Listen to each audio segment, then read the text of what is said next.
دوستان عزیزم، درود و مهر. امیدوارم حال دلتون عالی باشه. فکرشو بکنی صبح یه روز تعطیل، عطر نون تازه، صدای جریز و وریز تابه. امروز میبرمتون به سفری خوشمزه بین 4 صبحانه اصیل ایرانی که هر کدوم یه عطر و طعم خاصی دارن. بریم که با هم دیگه بمب انرژی اولو درست کنیم.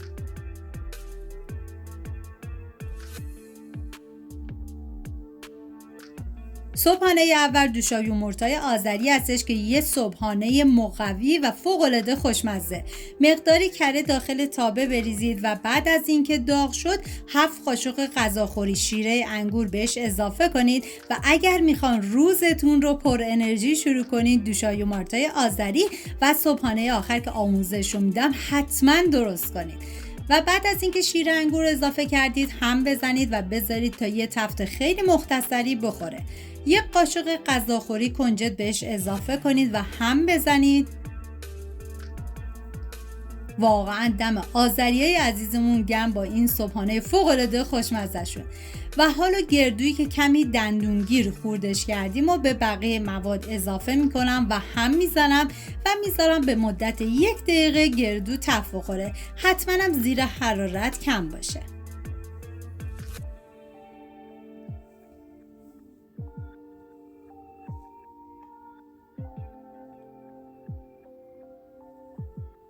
و 3 عدد تخم مرغ رو من به این مواد اضافه میکنم.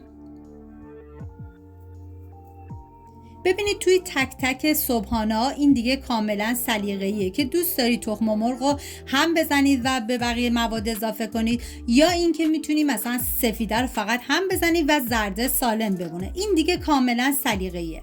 و مقداری نمک و فلفل سیاه بهش اضافه کنید و وقتی که سفیده کمی خودش رو گرفت حالا شروع کنید به هم زدن.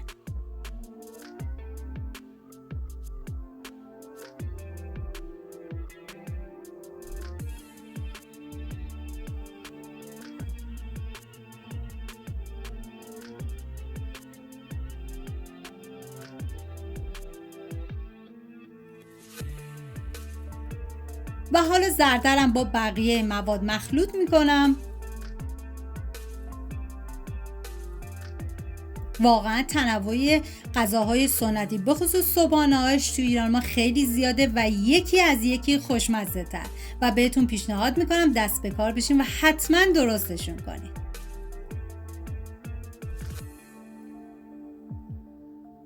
و اینم از یه صبحانه لذیذ مقوی و فوق‌العاده خوشمزه. میریم برای صبحانه بعدی.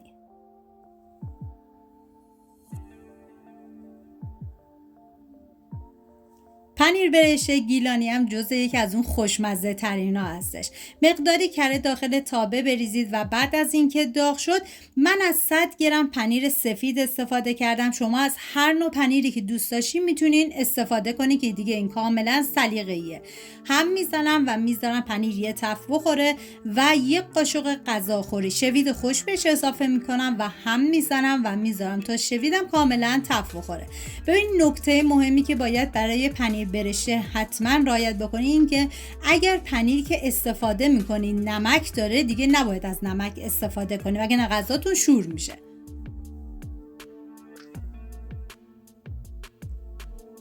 و حالا 2 عدد تخم مرغ رو بهش اضافه میکنم که در این صبحانه من دیگه زرده رو هم نمیزنم، فقط سفیده رو هم میزنم.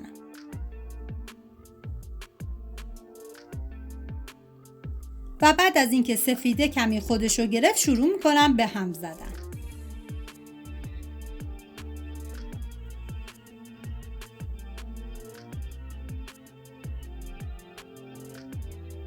واقعا دم گیلانیای عزیزمون گرم. تنوع غذای گیلانی خیلی زیاده ولی این صبحانهشون واقعا عالی بود. و مقداری فلفل سیاه من بهش اضافه میکنم. و اینم از پنیر برشته گیلانی ما. میریم برای صبحانه سنتی بعدی.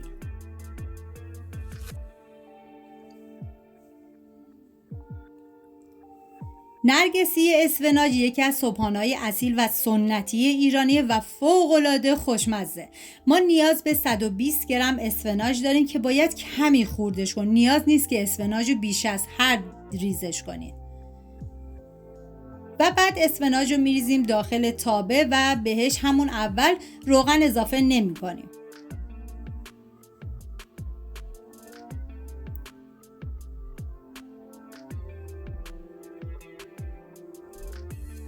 و حالا مقدار خیلی کم آب بهش اضافه میکنیم که حدود 6 الی 7 قاشق غذاخوری میشه. بهش آب اضافه میکنم و دوباره سر تابه رو میذارم و بعد از 2-3 دقیقه دوباره سر تابه رو بر میدارم و یه هم میزنم.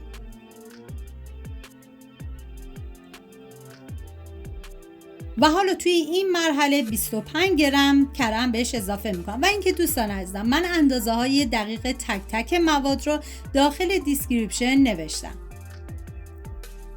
و زمانی که کره رو اضافه کردید بذارید به مدت 2 الی 3 دقیقه کاملا تف بخوره. و حالا ما نیاز به سیر داریم که من از 3 حبه سیر استفاده کردم و رنده کردم و به اسفناج اضافه میکنم. و یه هم میزنم و میذارم تا سیرم یه تفت خیلی مختصری بخوره. واقعا جای تک تک شما دوستان عزیز خالی.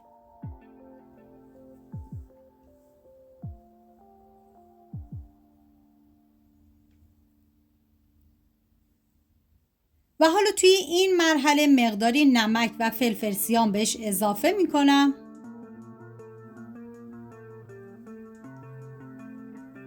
و هم میزنم و میذارم تا ادویه‌ام کمی تف بخوره.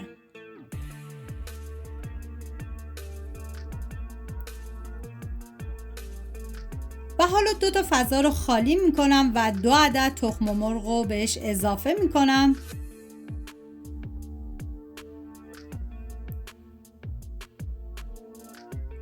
و بعد از اینکه سفیده کمی خودشو گرفت شروع میکنم به هم زدن، ولی دیگه زرده رو هم نمیزنم.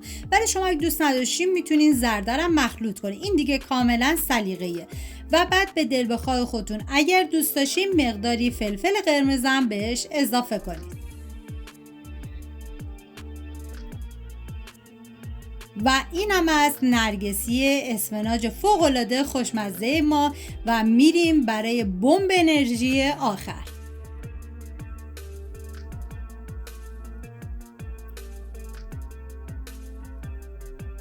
صبحانه مقوی دیگه ما قیصا و خرما هستش که اینم یه صبحانه آذری و فوق‌العاده خوشمزه و به نظر من بمب انرژی.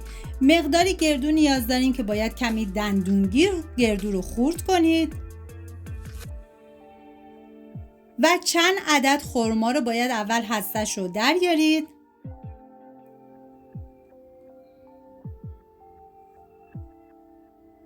و بعد از اینکه هسته خرما رو در آوردید باید خرما رو از وسط نصف کنید. داخل تابه مقداری کره بریزید و بعد از اینکه داغ شد خرما رو بهش اضافه کنید. و هم بزنید و بذارید تا یه سمت خرما کاملا تف بخوره و بعد از اون برگردونید و بذارید تا سمت دیگه‌ش هم کاملا سرخ بشه.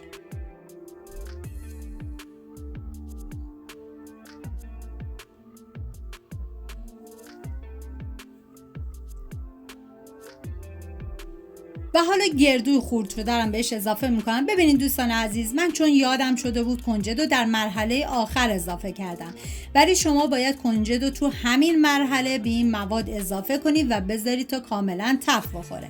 حالا من میذارم به مدت 1 دقیقه گردو تف بخوره و مقداری نمک و فلفل سیاه رو بهش اضافه میکنم و دوباره هم میزنم و میذارم تا ادویه ها هم تف بخورن.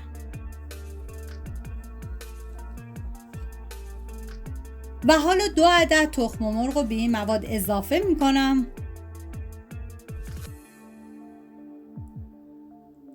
و بعد از اینکه سفیده خودش رو گرفت هم میزنم و حالا زردرم با بقیه مواد مخلوط میکنم.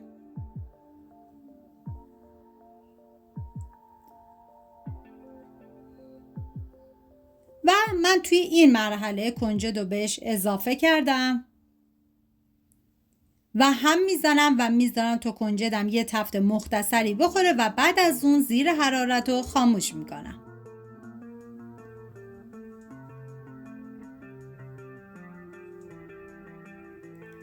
خب اینم از 4 املت اصیل و خوشمزه ایرانی. حالا نوبت شماست، کدوم رو امتحان میکنید؟ تو کامنت ها بگید و اگر از این سفر خوشمزه خوشتون اومده حتما ویدیو رو لایک کنید و برای دوستاتونم بفرستید و منتظر دستور خوشمزه بعدی باشید. سپاس از همراهی همیشگیتون. تا درودی دیگر، بدرود.